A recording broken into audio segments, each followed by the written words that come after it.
James the Apostle said that a double-minded man is unstable in all his ways.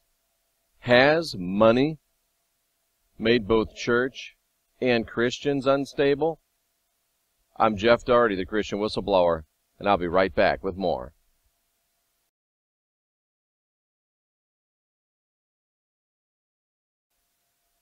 The double-minded church and its Christians. I'm Jeffrey Daugherty, the Christian Whistleblower.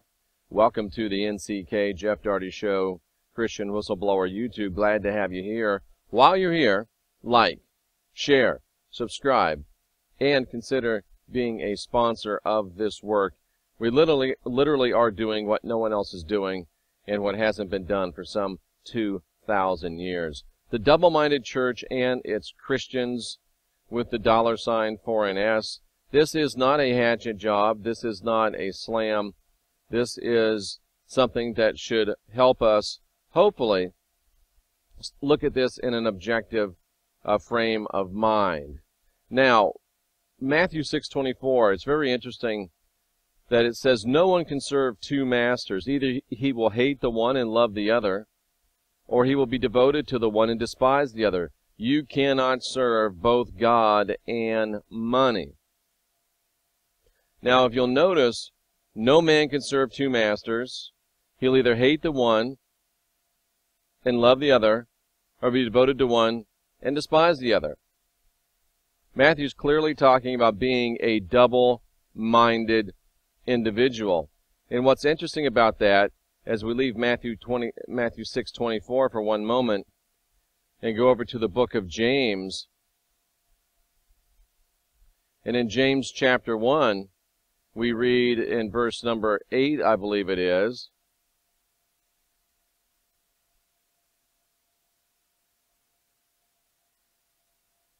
"A double-minded man is unstable in all his ways." A man caught between two opinions, I believe is what it says in the Greek. Let's take a quick look. Double-minded means double-minded, wavering, two-souled, double-minded, split in half, vacillating like a spiritual schizophrenic. Wow. Of two minds. Wavering. Fascinating, isn't it? So as we go back to Matthew chapter 6 and verse number 24, we know that Matthew is clearly referencing what James was talking about. Well, Jeff, how do we know that? Well, we know that because James was written about 30 years before Matthew was written. So as Matthew talks about being torn between two ideas, being torn between serving two masters, loving one, hating the other, hating one, loving the other. You can't serve God and mammon. Mammon, of course, does mean money. And, of course, let me show you that, because some of you may say, oh, he's trying to trick me. Matthew 6:24. Mammon means money. You see it right there? Mammona, money. Mammona sounds like something from a song. Money. 31:26. Riches, money, possession. So, no man can serve two masters.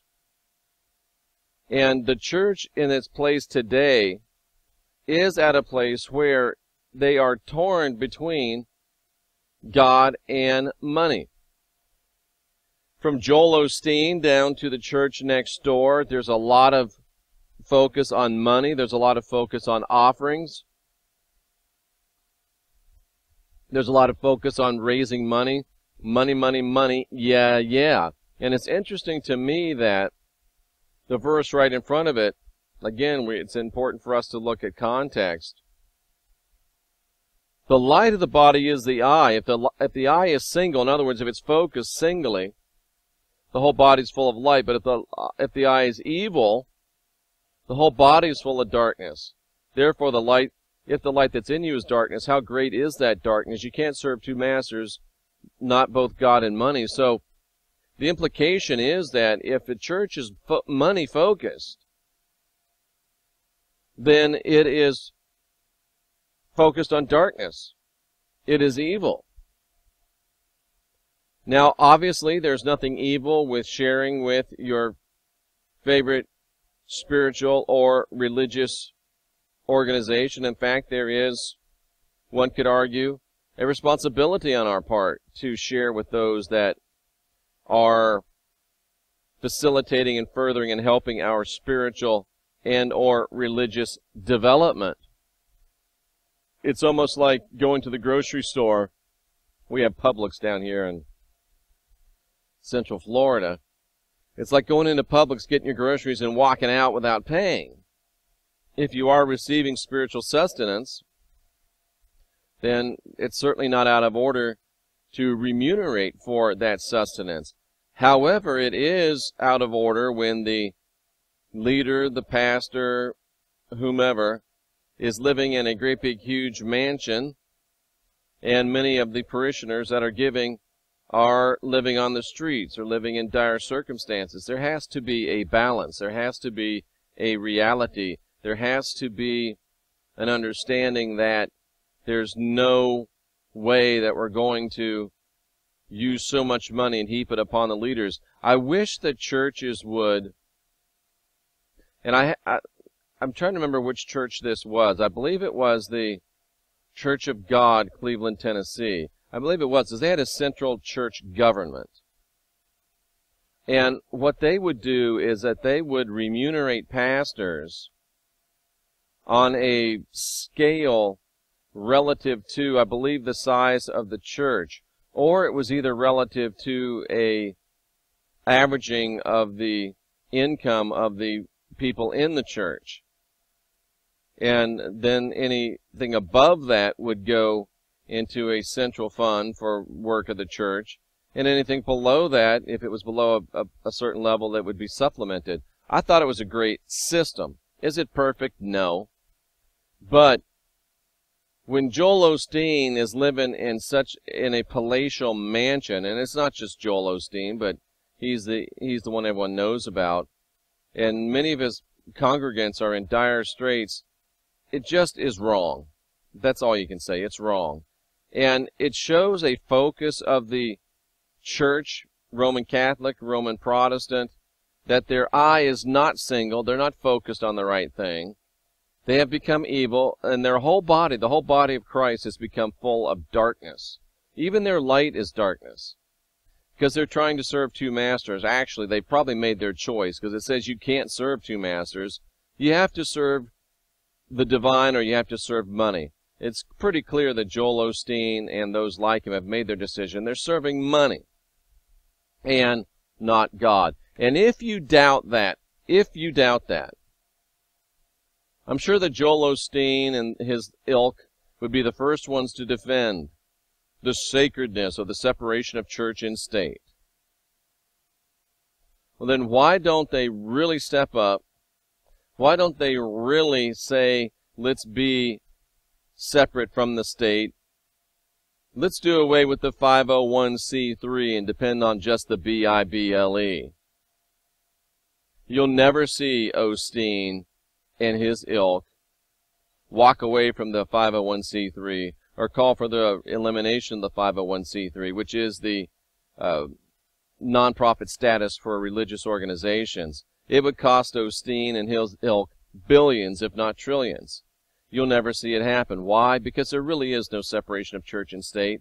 That's just so much rhetoric. It doesn't exist. The church is being subsidized to the trillions of dollars by the government, by the state. There is no separation between church and state. They're two arms of this same thing. There's no more difference between church and state than there is between Republican and Democrat. When are you going to wake up and realize that? How long are you going to let them run this scam on you?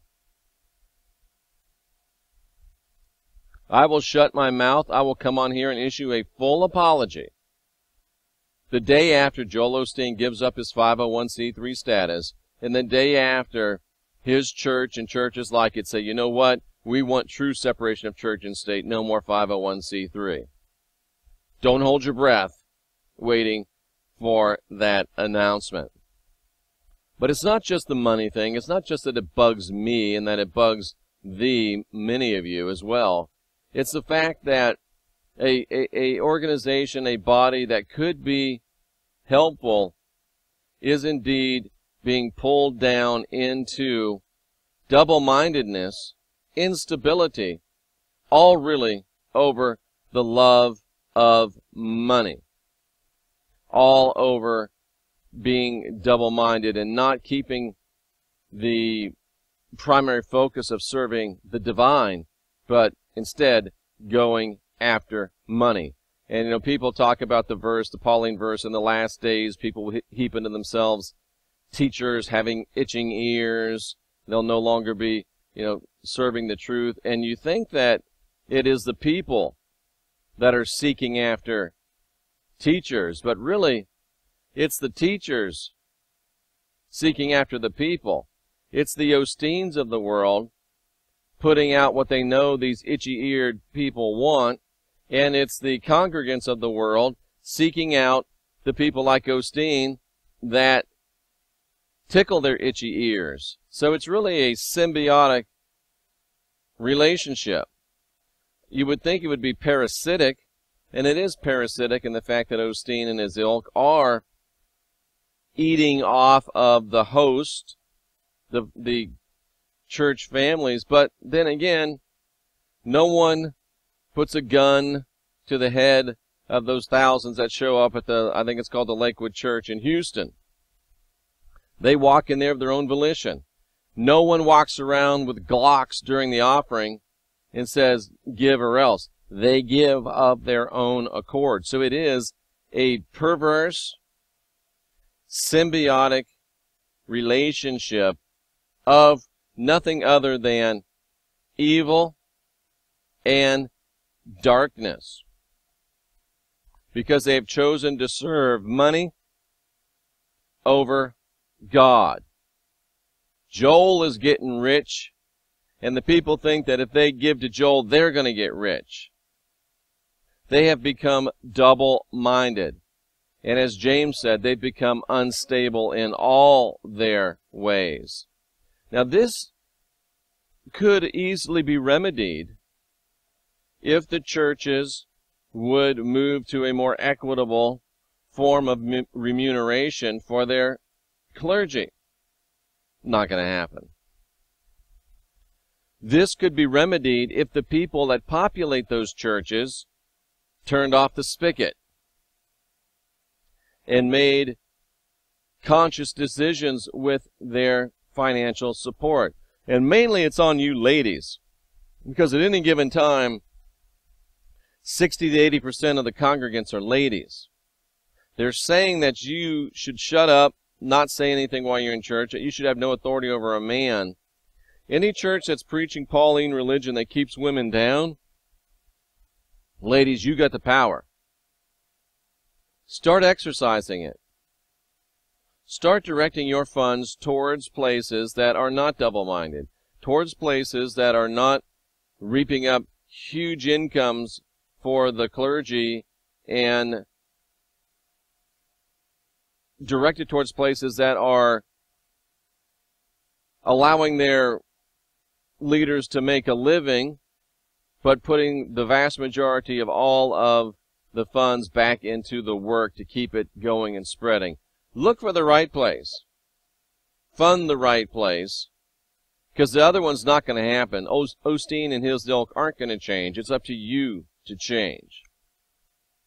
And in that way, we can bring spiritual organizations back into focus.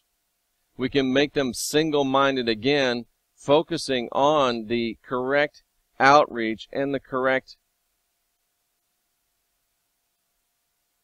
teaching of things that will facilitate people's spiritual development. And it's not just in the church, it's also even infiltrated into our ranks. The truth movement, so to speak, the alternative information movement, the spiritual movement. I like to call it freeform spirituality. Don't like the term New Age, but tomato, tomato, right? We all know what we're talking about. When you have people demanding many thousands of dollars to come and speak, when you have people charging exorbitant rates for things, when you have people fostering dependency so people keep coming back to them on a weekly, monthly basis, why not go to a system where we're saying, hey, look, here's what I do, you know what I do, give me what you think is right. It's almost like give me an offering. Now, those of you that know that have worked with me know that I very rarely will set a price. I say, here's what we're going to do, here's how long it's going to take. I ask you to give an offering, a sponsorship. Doesn't mean I'm perfect. Doesn't mean I'm wonderful. But it means I'm trying. And I think that it is. And when I go and speak at conferences, I do the same thing, and people are flabbergasted. You mean you don't have a certain amount you have to? No. Maybe I should. Maybe I'm stupid. Maybe I'm leaving money on the table, as it were. But I have to look myself in the mirror, and I have to be a reflection of the things that I say and espouse here on this channel. So I would encourage those that offer spiritual services to think about it. And I just got an email from a person that I know. She works out of Orlando, Florida. I don't agree with everything about her, but I know she has a good heart. It's called Angel Wings, I believe. And she has and I'm not advertising this because I'm not going, but I'm just using an example. She has like a retreat coming up. They're in Orlando. They're going to go to the beach and do a 3-day retreat. Now, obviously, for that person to have these hotel rooms and the hotel meeting, it incurs a certain expense to her. So there'd be nothing wrong with her saying, hey, we'd like to have you make a donation, and the cost of it is, our cost is say it's $300 per person. We would like you to make a donation above and beyond that. It's up to you. So she at least can cover her costs, and then whatever money comes in above that, of course, it's gonna help. Some people will only be able to pay the cost. Others will pay above, and it'll all work out in the end. Does it take some faith? Does it take some gumption? Yes, but by the way, I think that person is right on the money. Like I said, I don't agree with everything that she teaches, but she's a good person. I know her. So I think that's the way it should be done. And I think that we're in danger in the New Age or free-form spiritual movement of becoming double-minded just like the church and its Christians. Because there's too many people asking for too much money and losing focus off doing the will of the divine and seeking that money. Yeah. We're not wholesale there yet, but we're not too far behind. And remember, I've got the perspective of this. 20 years I was a preacher. 20 years I was an evangelist. And I'll tell you the truth, back then, I did have a set amount. You aren't going to see me if we didn't start at 1,000 a week. And that was a long time ago. So I know what I'm talking about. I have realized my mistakes and my errors in that. And I would just encourage us in the freeform movement, spiritual movement, in the New Age, in the truth movement, in the alternative information genre. If you're asking for a certain amount, think about it. Can you do it on an offering? And it doesn't mean that you're not worth it. It just means that you're making certain that the movement and yourself doesn't become double-minded. And if you have people, if you are heading up events or seminars or even a person that's consuming spiritual services, maybe you should start insisting, hey, I don't really like the fact that you're saying X dollars. I feel more comfortable giving an offering. Can you work on that basis? And if that person says to you, sure, but it has, any offering, around X amount to cover my costs, I can see that. But all I'm saying is, don't allow our movement to become double-minded like the church has become. Don't allow our movement to become double-minded like Roman Catholicism has become. Don't allow our movement to become double-minded like Roman Protestantism has become. Let's keep our focus single on the will of divine source, God, however you want to address the divinity. Let's not let ourselves become double-minded, focused on money and the divine, because it doesn't take long, because like James said, like Matthew said, you can't be torn between two opinions. That's in the Old Testament. How long will you halt between two opinions? Choose this day whom you will serve, and it may be time for our movement. Today may be the day. Choose this day who you will serve, and those that are being served, choose this day who will serve you, and you ultimately have the power, because you have the power of the purse. I'm Jeffrey Daugherty, the Christian Whistleblower. Just some thoughts from my experience, just some thoughts from a person that has done it wrong and doesn't want to see it go wrong here in our movement. The double-minded church and its Christians, beyond hope. Just beyond hope. You should get out of it. The double-minded New Age movement and its adherents, danger time. Time to get it right before we end up just like the places that we've left. I'm Jeffrey Daugherty, the Christian Whistleblower. Sometimes it's a little uncomfortable, but it is a little uncomfortable when you unwind your mind. Can be a little uncomfortable when you unindoctrinate yourself. And this is what I'm talking about. Guiding your own spirit, mastering your own ascension, being your own guru.